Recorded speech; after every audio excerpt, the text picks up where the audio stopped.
Welcome to the show. My name is the Deucey here, and I'm going to be playing some Diablo 3 for you tonight. This is a normal Act 4 completion with my Barbarian. I'm going to go from start to finish on this. Let's see how this goes. I'm also going to be talking about crafting, skills, general things, and the MP balance system, and overall how it is. Now, crafting. Here's what I think, personally, it should be. A. Remove the gold cost. When you get an item, you have several choices on what you can do with the item. You can either A. Vendor it for gold, which you most likely use for repairs, seeing it doesn't give you, it's not going to give you that much. You can B. Salvage it, which nobody does because crafting is pointless at the moment. C. Equip it. It's most likely crap, so no. And D. Sell it on the auction house. Same thing. It's crap. It's not worth anything. So you pretty much either salvage or vendor an item. Most likely you're going to vendor it, seeing that crafting is pointless. If you remove the gold cost, it basically makes the choice more viable. Because let's say you want to make an item and it costs like 5 items worth of materials to make. But on top of that, you need to sell 5 more items, or let's say 20 more items, to sell for gold to be able to make that item. Just remove the gold cost and it'll cost the same thing. You know, it really makes it more viable, and it really makes the choice a little bit more difficult in between selling and crafting and salvaging the items. For each item, add 1 guaranteed stat based on the plan. So basically, it makes it so that it's a new system that I guess I would want. That would be every item that you want to craft has a different plan. So even rares, even blues and stuff, nobody's going to craft blues anyways. So just in Inferno, it'll drop pretty often. I'm going to say as often as 4 times as often as current plans do. 4 or 5 times the drop rate. And each plan will say, you know, eye level 63 sword, for example, and it'll guarantee 170 to 200 intelligence, for example, and that's what it'll be. It'll be an eye level 63 with a guaranteed 170 to 200 intelligence, much like the Hellfire Ring, how it has like that 1 guaranteed stat on it, plus the unique things on it. So it also says, like it does currently, it'll give X number of affixes, you know, between 4 and 7, I believe it is. It'll also have the crafting cost increase a little bit in terms of materials. So instead of having it cost like, I don't know, 10 blue materials and, you know, 3 yellow materials, it'll cost something like 8 and 25. That way you have to salvage a little bit more, since you do have the guaranteed stat and stuff. Maybe, you know, I don't know, those are just numbers, those are obviously open to change and whatever. What Blizzard should do also is to increase the number of items being destroyed, which is called an item sink. Since a lot more things will be crafted, is that you increase all the item durability by 10. I saw this on the forums. This isn't my idea. You increase all the durability of the items times 10, and then once they break, they're broken. You can't equip them anymore. You can't sell them on the auction house. Well, actually, you could, I guess, but that'd be kind of pointless. Nobody wants to buy a broken item. You can't equip it, and you can still sell it to the vendor for the same price. You know, the 1K gold or 1,200 gold it is. Or you can salvage it, or you can, you know, auction house it, but I doubt anybody will do that. Will actually buy it. So that's pretty much what the item sink will be. And this also was on the forum in the same post that one of the affixes which would be really useful was it wouldn't be ignore durability loss. Just remove that and replace it with takes, you know, X%, or, you know, degrades X% slower. So degrades 50% slower. That would be really nice. Basically all this makes crafting viable with the item sink. On top of that, you know, this might go into an enchantress. This might go into the blacksmith. But the hardcore players, the nostalgia D2 players, want something like the Herodic Cube. Basically what it is not dumbed down crafting where you say, oh, this one does this, and this, and you just put some materials in it. It's, you know, you gotta combine certain types of objects and things to really get what you want. For example, you can combine a sword and a red gem, I believe, or a potion, I believe, I don't know what it is exactly, and you get a life leech sword. You take a normal sword, it couldn't be magic or anything, plus a potion and make it life leech.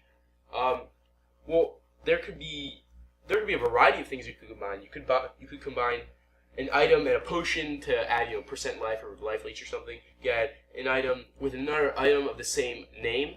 So when you're farming for rares, it doesn't make rares completely useless anymore because every rare has a potential to have the same name. Now it's a really rare chance, obviously, but once you find it, it's really cool. There's boots called the Wicked Kicks. If you have 2 pairs of Wicked Kicks, then you could combine them and increase the numerical stats on the higher valued one, on the one you choose. I guess yeah, you could choose it. You could say increase this one's stats by 30% or 20% or 25%, however much they want to make it. You could also combine an item with a crafting material to, improve its base things such as the damage or the armor. You could mix it with a gem, to add a certain affix. Instead of just socketing, you could mix it with a gem. And you can only craft an item like 1 time or 2 times or 3 times, and there would be a little marker that's on the item like tooltip that would say has been crafted 2 times out of 3, 2 out of 3 times. So you can only craft it so many times, combine it with so many things, and then you can have special recipes where you combine it with a sword, and then a specific place on the crafting table, I guess you could say, is you put 6 other potions and it gives you crazy life leech. Well, not crazy, not absurd, but it gives you a certain amount of life leech. That would be better. It gives the player the ability to figure things out. It gives the players it fulfills that role of going online, researching about something, and doing it, and making you feel smart about it. Making you feel like you put in time and effort, and it's paying off, instead of just messing around and just doing whatever. And obviously, it's not like obligatory. It's not something casual players. It won't ruin the game for the casual players or anything. It won't decrease their sales for casual players. This would just be a bonus thing for the hardcore players. Another thing is that it should be really hard to figure out these things. It should be horrendously complicated, and there should be a huge, hundreds, if not thousands, of recipes, which would be, combinations of placements of certain items and materials together to create, this one item. I'm going to move on to skills now.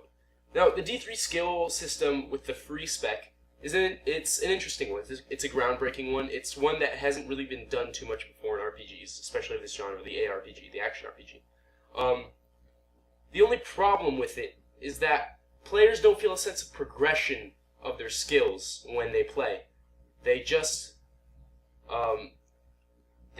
get the skill and they improve their weapon and their gear, and their skill inherently improves with that because of the weapon damage percentage. But the thing is, they don't get to hit plus. They don't get to see their skill improve over time as they play. They just see their gear affect their skill. It's more indirect. What players want is to be able to improve skills. Now, they said points wasn't a good system. They don't like points.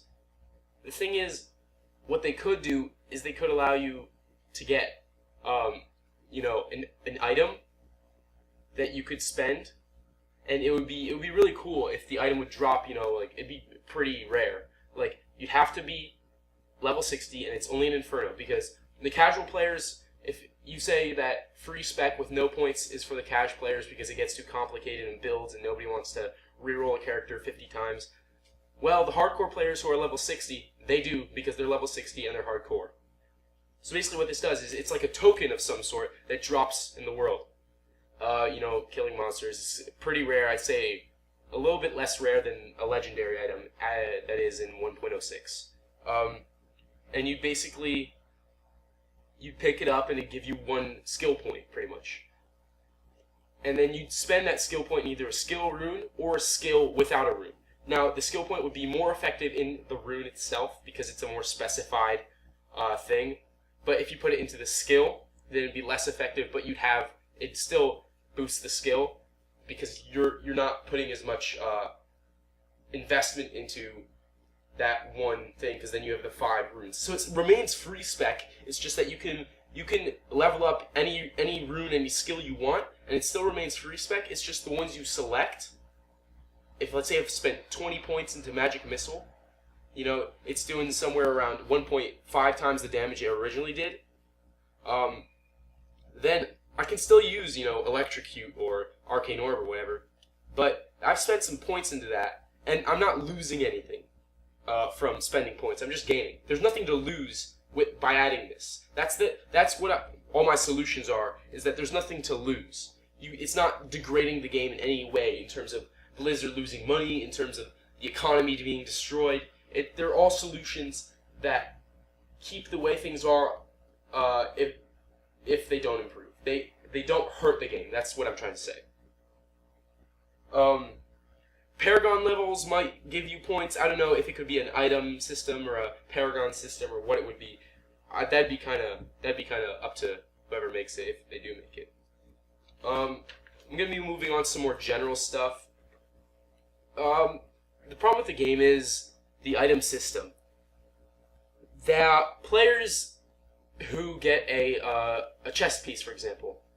Basically, the only thing that differs between a barbarian chess piece and a wizard chess piece is the intelligence or strength. Any other thing, they'll want, you know, vitality, all resist. If it's on a different type of, like, if it's bracers, they'll want, like, crit chance and rings, crit damage. They all want the same stats except the main stat, which is intelligence, strength, or dexterity.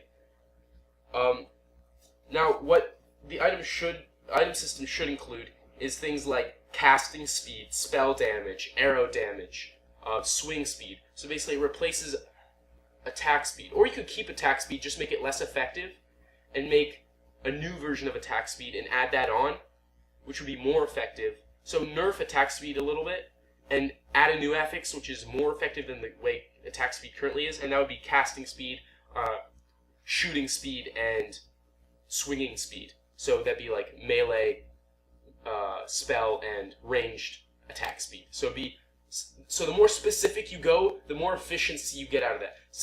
That basically goes in the same theme with the skill system, is the more specific you go, so if you select a rune as opposed to an overall skill, the more effective it's going to be. So basically the player has the choice to improve, you know, I want to be kind of loosey-goosey with the way I play and just kind of do whatever I want, or I can really research, you know, min-max and play the way I want. It basically offers casual players the same system that the hardcore players are getting. It just doesn't punish them for it. If they don't do it as much research as they want to, or as they should, if they want max efficiency. This is kind of a problem they can't really fix. This is just a thought. Is that the percentage system? Now, what's the percentage system? Well, things like percent life. Mostly, actually no. On items it's okay, I guess. But on the skills, percent weapon damage. That's where they go wrong. Because when everything is item based, and items have such a huge potential, even if it does cost them bajillions and bajillions of gold or real money, there is a certain potential and that players have reached, which is millions of DPS. And the thing is, that's not good, because that makes skills OP. If my skill does 200% weapon damage, then I'm doing millions and millions of DPS. Static values, which are just absolute values, which are, you know, does 1 to 5 damage as fire instead of does 110% weapon damage as fire. It basically gives the game more control over how much the player can really do. But with the point system, it would make the player feel like their skills are progressing, that their damage is progressing, and that they're doing it without having to depend completely on gear, and that they can do it more on skill and time invested in the game. Because as the game is right now, investing time does not necessarily mean success. Luck means success. And that's kind of how RPGs are supposed to work, but this is ridiculous. You need an insane amount of luck, and even if basically how it should work is, you should be guaranteed some sort of reward after a certain amount of time. And I'm going to be covering that a little bit later in the podcast. Monsters. I've seen, so basically here I'm running Act 4, and I've seen a lot of cool monsters. You know, there's the thing where the Fallen have like this demon horse mount type thing, where they like, and once you kill it, then the